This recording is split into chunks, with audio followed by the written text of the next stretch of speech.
Hey everyone, Sure It's Small Pets here. I'm here with the dogs. We're just outside. It's a beautiful day. It's the first not deathly hot morning that we've had in a bit, so we're spending a bit more extra time outside, so I'm just going to let them play while I film. Basically, sorry for my weird uploading schedule, but life. I just wanted to do a quick video.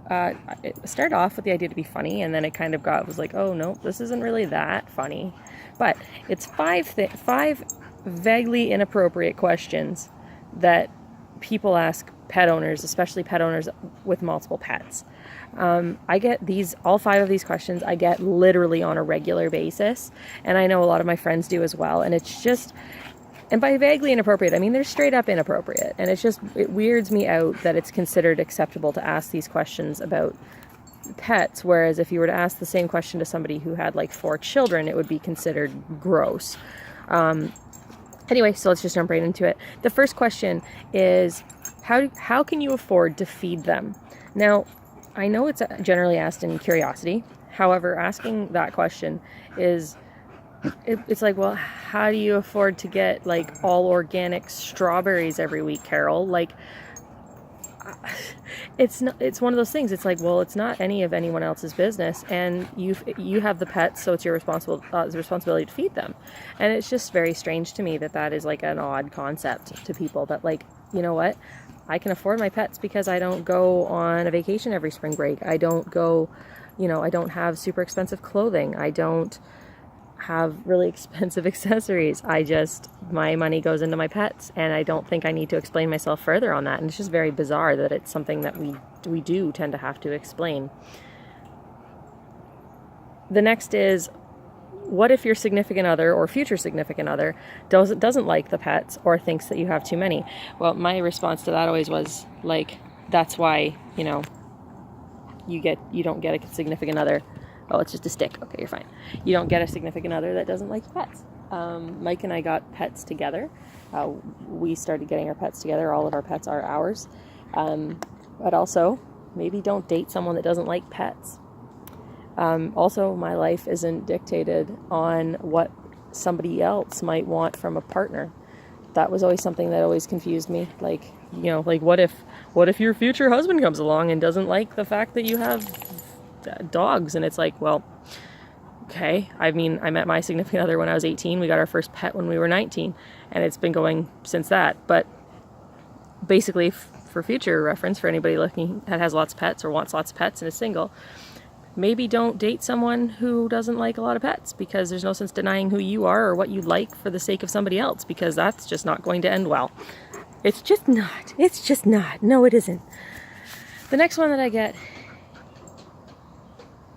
get a lot of is, what are you going to do with all the pets when you have kids?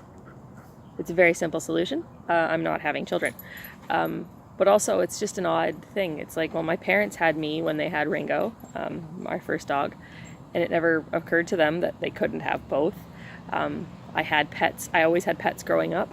Pet never stopped anything either.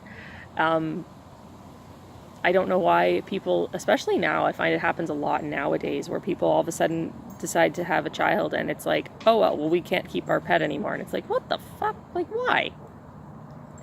What is wrong with you? The pet was there first, so either wait until the pet's no longer here, or just don't be an arse. I don't know.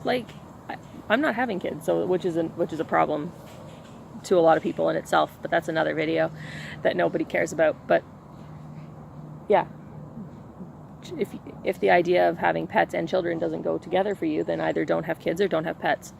Yeah.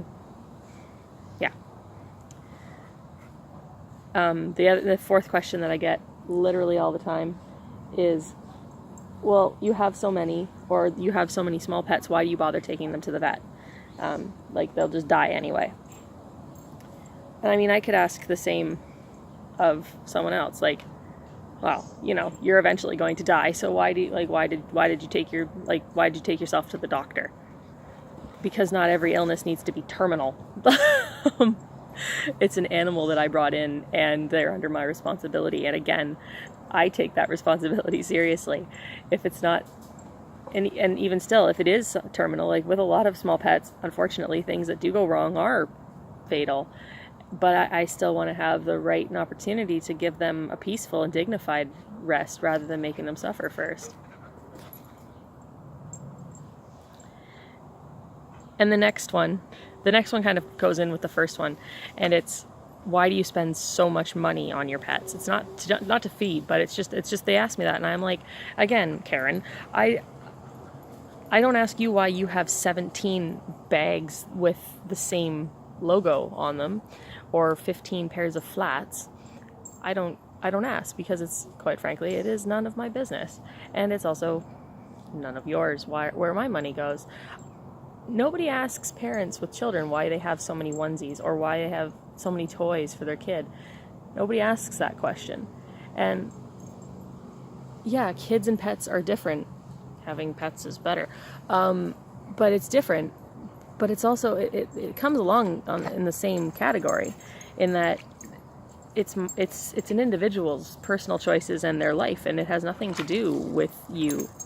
And the fact that you just, like, that so many people, and this happens a lot, I get the questions about money regarding how I can afford to feed them and having children. Those are the two, I get those questions from straight up strangers all the time, and it's just mind-boggling to me, because there's just, I think part of it, social media, we've become accustomed to just thinking that you can just accost people with your opinions and it doesn't matter, but it does matter. These are the top 5 questions that I get. I get these on a regular, like, I'm talking like weekly basis. I get these questions. So I'm curious, what are your top 5 questions? What do people ask you a lot about your pets? Do you hear some of the ones that I have? Let me know, because I'm very, very curious. I'm also very sick of it. Anyways, you guys take care, and I'll see you all next week. Take care, everyone. Bye-bye.